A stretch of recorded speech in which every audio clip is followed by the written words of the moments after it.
Update. Am I the a-hole for refusing to help my brother after his ex-girlfriend scammed him out of nearly half the equity of his house? Original post, I 37 female, have an older brother George 45 male, who isn't an idiot, but he can be lazy. Definitely the type to rely on weaponized incompetence whenever women and girls are around. Example, he literally acted like he didn't know where our mom kept the paper plates in the house he'd lived in for nearly 20 years, just so she'd get up, go into the kitchen, and make him his plate during the holidays, just 1 week post her bunion surgery. Side note, they both tried to passive-aggressively make me feel guilty for not offering to fix my adult brother's plate, so our mom wouldn't have to do it. Like I wasn't already doing most of the cooking and would be doing most of the cleaning afterward. At age 30, George was given a windfall from our grandfather's estate. I got something too, and used it as a down payment for a nice 5-bedroom house that's easily worth double now. During this time, he met Melinda, 50 female, a nice lady, smart, responsible, hardworking, sweet, and very organized. She came into the relationship with a steady job and was upfront about her inability to have more children after nearly losing her life giving birth to her daughter. George said he was okay with that, but whenever Melinda brought up his hesitation about marriage, he'd say he had complicated feelings about not being able to be a father if he fully committed to her. He'd claimed that since he was willing to overlook her fertility issues because he loved her, she needed to show her love by waiting for him. That line worked for 12 years. After Melinda moved in, George demanded that she pay half the bills and part of his mortgage in exchange for allowing Melinda's daughter to live there. At the time, Melinda had few options. Her landlord was raising rent, and she was helping pay her sister's medical bills. They justified it by saying it was still cheaper than her old rent. I said nothing because not my relationship. 2 years ago, George was caught cheating. Melinda was furious and left, but later returned, seemingly to work things out. It didn't stop George from cheating again, though, but Melinda shrugged and said this was still a better deal. As long as he kept it out of the house, she'd cope. Recently, some damage occurred to George's house, and he needed repairs done. He hated the labor of finding a contractor, taking time off work, or handling paperwork. Melinda offered to take care of it, and he didn't question it. Whatever she gave him, he signed, in front of third-party witnesses. Turns out, Melinda got George to sign paperwork stating she was entitled to 45% of his house. Now she's dumped him and is demanding that George either sell the house or buy her out. George is trying to fight this, claiming he didn't fully understand what he was agreeing to. He's found a lawyer willing to take the case, but the fees are expensive. George and our mom think I should help, but I'm refusing. I don't see why I should shell out thousands to save another grown man from his own lack of foresight, especially when there's a good chance he won't even win. I'm being called heartless and a bad sister, so I have to ask, am I the a-hole? Now for the top comments before reading the update. Not the a-hole. George had it coming. Stringing that woman along for years, manipulating her by making her feel guilty over not being able to have more children, having her pay half the mortgage for his house, and then cheating on her? He made the bed. Let him lay in it. This is most definitely his karma. Not the a-hole. Not the a-hole. Your brother is a cheater and a fool. Was Melinda a bit underhanded? Arguably, yes. Does she deserve a share of the house in return for all she paid into it, not to mention 12 years of domestic and emotional labor? Arguably also yes. But when it comes to whether you should shell out for your brother's legal fees, the answer is an unequivocal no. He was a huge a-hole and ridiculously careless with his most significant asset, and that's not your responsibility to fix. He's an adult. He needs to fix his own mistake.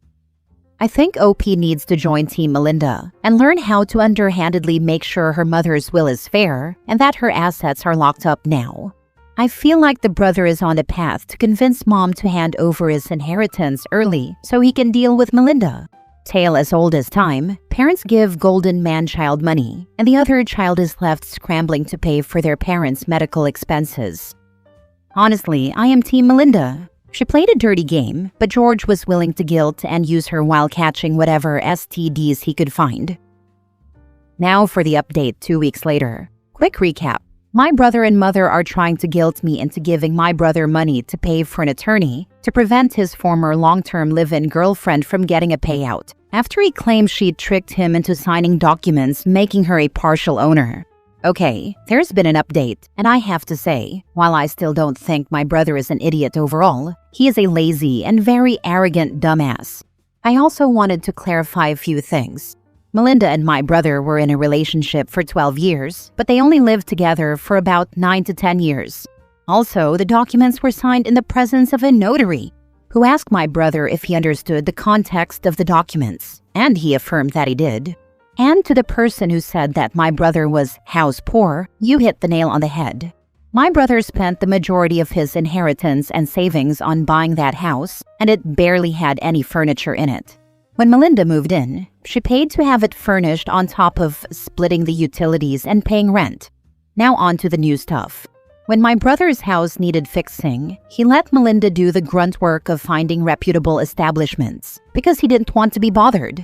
Melinda presented him with 3 options and convinced him to go with Company A, not the real name, because they were offering seasonal discounts for first-time customers and/or new owners for specific items.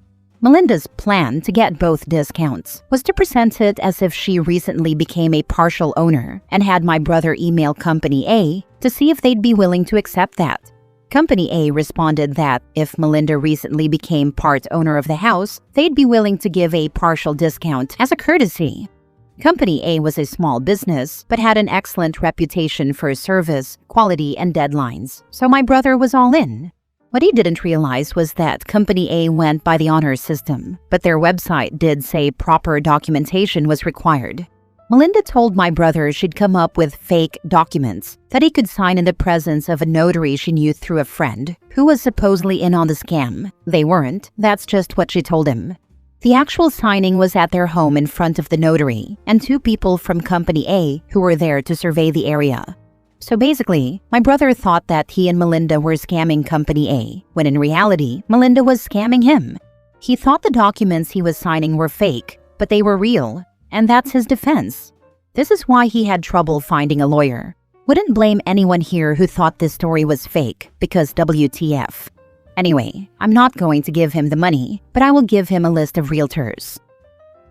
So his defense is, I thought we were scamming a company, but really she was scamming me, Your Honor. Yeah, I think it's best to stay out of this one. I almost peed myself when I laughed. I mean, I don't think 12 years of putting up with your brother equals a scam. When she gets equity in the house, she probably paid a bunch of stuff for. Yeah, it sounds like she did actually contribute financially to the house. After 10 years, most people are considered to be in a settled relationship. And it's not like she got part ownership the next day demanded half the sale price. Being a moron isn't considered a defense, and the whole situation is a mess of he said, she said. I think you are being very sensible to stay out of it and not contribute towards your brother's legal fees. He's going to lose anyway, and should take the hit. There is no loophole for him to find to nullify her share of the house, and to be honest, she is probably entitled, as she's been living with him for so long. He's an unreliable narrator, and after you remove all the extra crap he's saying, he basically wants her out on the street after 10 years, without a penny to her name. And she probably did tell him she needed to be on the deed to do some of the things he was expecting her to do for the property for years. And she's not wrong. If she is paying for those repairs on someone else's house, she deserves to be on the deed.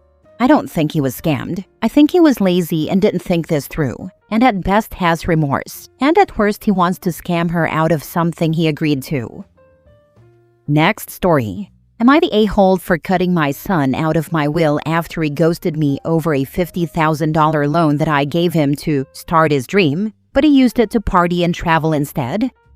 I, 55 male, gave my son, 25 male, $50,000 to start his dream business. He promised to pay me back, but instead, he used the money to travel and party with his friends. When I confronted him, he ghosted me and hasn't spoken to me since. It's been almost a year now. I've sent messages, emails, and even tried calling him through relatives, but he refuses to respond. I can see his social media posts, pictures of vacations, nightclubs, and expensive dinners, but not a single acknowledgement of what he's done. I'm hurt, disappointed, and honestly angry. I wanted to help him build a future, not fund a year-long holiday. I've always tried to be a supportive father. When he first came to me with his business idea, I didn't hesitate. I believed in him. I thought I was investing in his potential, not throwing money into a void. The silence that followed after I asked for accountability felt like a slap in the face. My daughter, on the other hand, has been nothing but responsible and grateful. She works hard, saves wisely, and never asks for anything she can't earn. She's even offered to help me around the house and check in regularly, while her brother can't even bother to return a text. So, I've decided to make a difficult choice. I've updated my will. My daughter will inherit everything. My son will get nothing. I don't do this out of spite, but out of principle. Actions have consequences, and I refuse to reward betrayal with more generosity. I'm not sure if I'll ever see that $50,000 again, but I hope one day he'll realize what he's lost. Not just the money, but my trust and respect. Maybe then he'll understand that family support isn't an endless resource. Am I the a-hole for choosing to prioritize my daughter's future over my son's potential regret? Let me know in the comments if I'm being too harsh, or if I'm finally standing up for myself.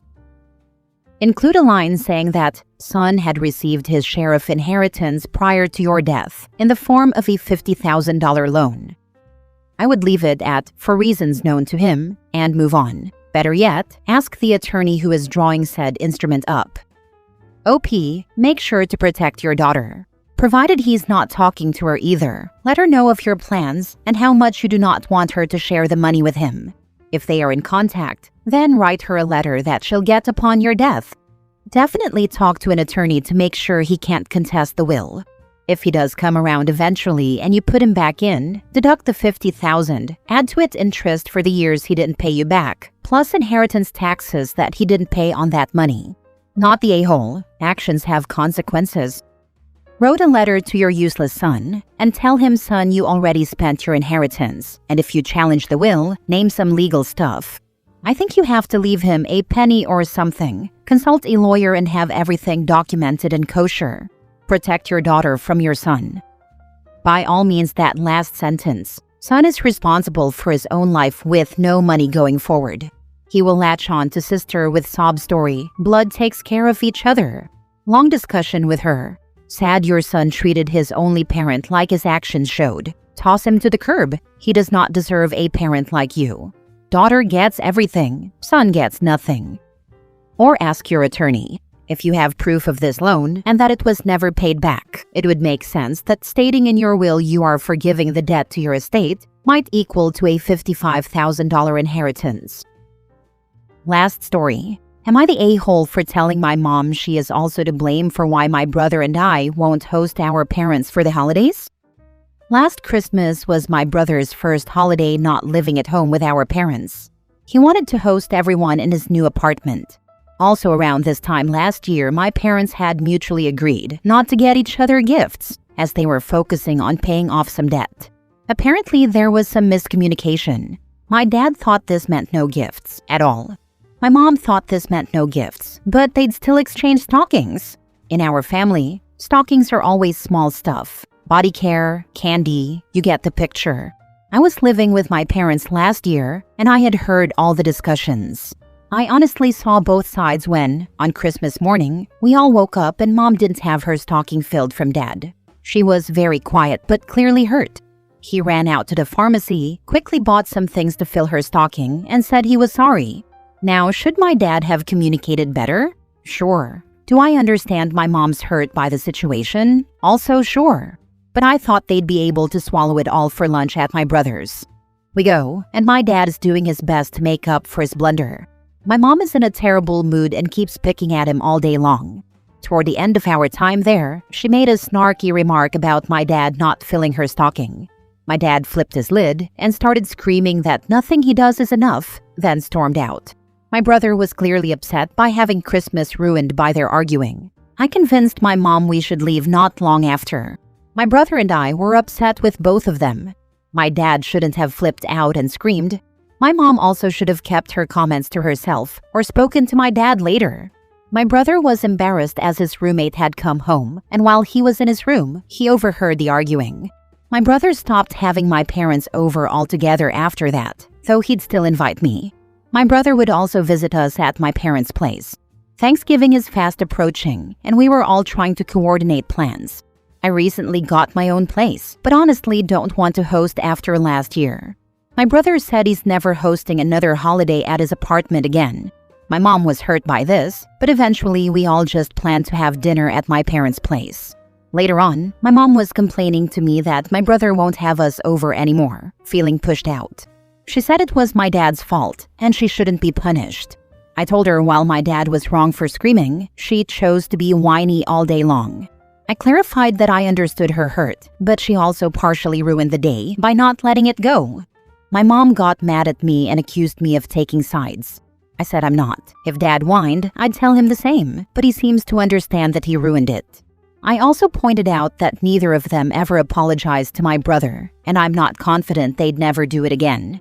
My mom says I'm in the wrong for how I spoke to her. Am I the a-hole here? Edit. Because of course everyone's favorite game is, let's play devil's advocate. This is not my parents' first time having an argument like this. In the past, it hasn't been about Christmas, but it's been about other stuff. They hate each other, but stay married due to not being able to afford to divorce and live separately. They hate each other. Their screaming matches are constant, and they have ruined other family events. We've suggested therapy, and they won't go. They want to stay trapped and miserable. Yet, when my brother and I bickered about stupid stuff as kids, they'd scream at us for ruining their peace. We're at the point where they don't get to do this without consequences. This is the consequence. For those saying I shouldn't blame my dad as much as I do in this post, the main reason I hold him at 50% is because he started screaming. If he had just remained quiet and spoken to my mom later, then he wouldn't be held to the same degree. Because he screamed and refused to take accountability for his tantrum, he goes up here too. But I agree, without that, my mom is more at fault. You made the best point of all. Neither apologized to your brother. You also mention you think this situation could happen again. It kind of says all we as the internet needs to know about your parents. A person who doesn't hold themselves accountable will perceive accountability from others as an attack. That's exactly what your mom is doing. She sees herself as the victim, doesn't want to accept that it's partly her fault. I feel like people with a constant victim mentality aren't just incapable of seeing themselves at fault for anything, but they actively seek out victimhood. Because in their minds, once they have been wronged, then it gives them carte blanche to act as crappy as they want to. And that's their real endgame, permission to be a bad person.